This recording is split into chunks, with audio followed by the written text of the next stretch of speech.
안녕하세요 여러분. 새로운 카테고리의 컨텐츠를 가져왔습니다. 바로 생성형 AI입니다.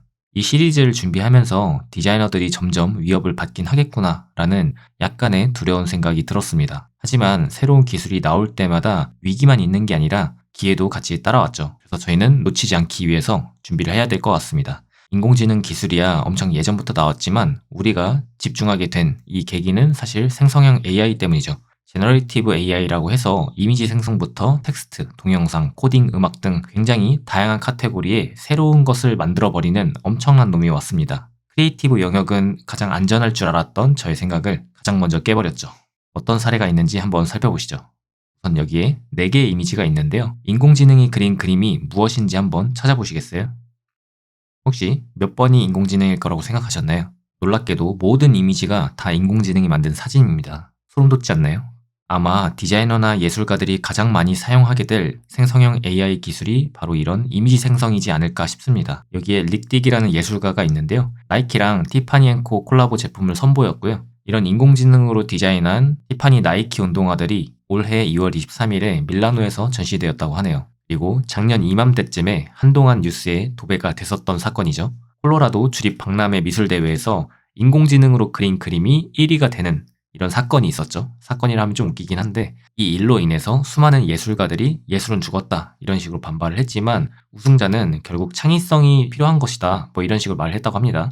로봇이 올림픽 나가서 우승한 꼴 뭐 이런 식으로 누군가 남겼다고 하는데요. 전 이 말에 어느 정도 공감을 하는 편인 것 같습니다. 그리고 AI로 만든 프로필 사진도 한동안 붐이었죠. 물론 최근에도 난리가 났었지만 스노우에서 이런 AI 프로필 그리고 AI 하이틴 이런 것들을 내면서 2달 만에 매출을 150억이나 찍었다고 합니다. 제 주변에도 이걸 통해서 프로필 바꾸거나 뭐 스토리 올리는 걸 몇 번 보긴 했는데요. 이런 걸 보면 정말 기술을 어떤 아이디어에 접목하느냐가 중요한 것 같긴 합니다. 그리고 이런 것도 있더라고요. 찾다 보니까 와디즈에서 클라우드 펀딩을 하는데 AI 인플루언서 쇼핑을 운영하기 뭐 이런 주제로 누군가 올렸더라고요. 근데 이게 2000%가 넘게 달성을 했습니다. 그만큼 많은 사람들이 AI를 활용해서 본인 사업에 적용을 하고 싶어 하는 것 같습니다. 그리고 버추얼 인플루언서들 생각보다 많죠. 이런 생성형 AI가 발전하기 전부터 있었지만 이게 있고 나서 더 많아졌습니다. 그래서 인스타그램이나 틱톡 이런 데에서 뭐 이 사람 좀 웃긴 것 같긴 한데 핀란드에 살고 있는 24살의 인공지능 인플루언서라고 합니다. 팔로우 수만 봐도 어마어마하죠. 뿐만 아니라 그림 관련된 거기 때문에 뭐 딥툰이라든지 웹툰 AI 페인터라든지 이런 것들을 보면 웹툰을 만들 때 색을 채워주거나 아니면 동작 연출, 표정 연출, 뭐 배경 설정 이런 것까지 다 해주는 것 같습니다. 아무튼 이런 것들이 점점 더 고도화되고 많은 웹툰 작가들이 이걸 도입할 것 같은데요. 그럴수록 기존의 보조 작가나 이런 분들의 자리가 좀 위험이 될 것 같긴 하네요. 그리고 광고 모델로 활용되는 AI들도 있어요. 후몽이나 에이셀럽 이런 데도 있더라고요. 찾아보니까.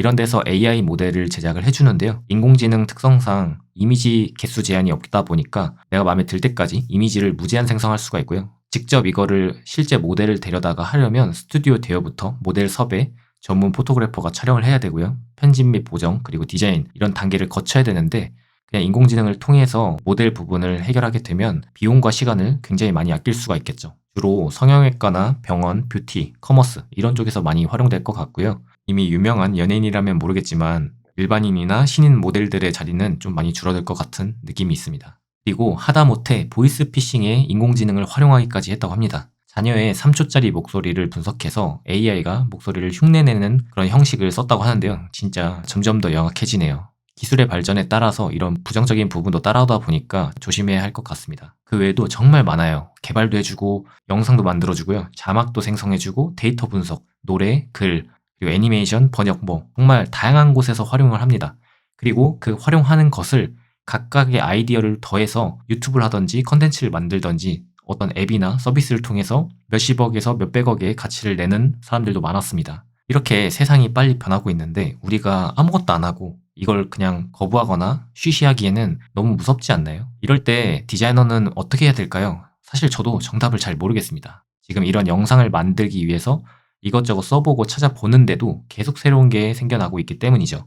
우리가 집중해야 되는 이유는 이런 기술들의 발전 속도가 매우 빠르다고 전 느껴지거든요. 이게 발전하면 할수록 무언가를 만드는 데 들어가는 시간을 낮춰줍니다. 그리고 훨씬 더 퀄리티가 높아지고요. 그러면 우리가 집중해야 될 부분은 어떻게 그릴까 보다는 무엇을 왜 만들까, 왜 그릴지 뭐 이런 것들에 대한 고민하는 시간을 더 많이 가져야 됩니다. 결국에는 아이디어 싸움이라고 보고요. 우리가 조금 더 현명하게 활용하면 돈을 벌 수 있는 기회를 잡을 수도 있겠죠. 오늘은 이렇게 시작하는 영상이었고요. 다음 영상부터는 직접 인공지능 툴들을 하나하나 써보면서 같이 배워볼 겁니다. 영상 편집부터 음악 생성 이런 것까지 폭넓게 배우면 좋지만 사실 우리는 디자이너기 때문에 우리에게 가장 가까운 그래픽 생성이나 디자인 생성 위주로 한번 만들어 볼게요. 그리고 우리에게 친숙한 어도비에서도 생성형 AI를 이미 도입했죠. 그리고 앞으로 계속 개선될 텐데 이런 부분들은 해당 툴에서 따로 다뤄볼 예정입니다. 그럼 다음 영상에서 이미지를 생성하는 것부터 한번 해볼게요.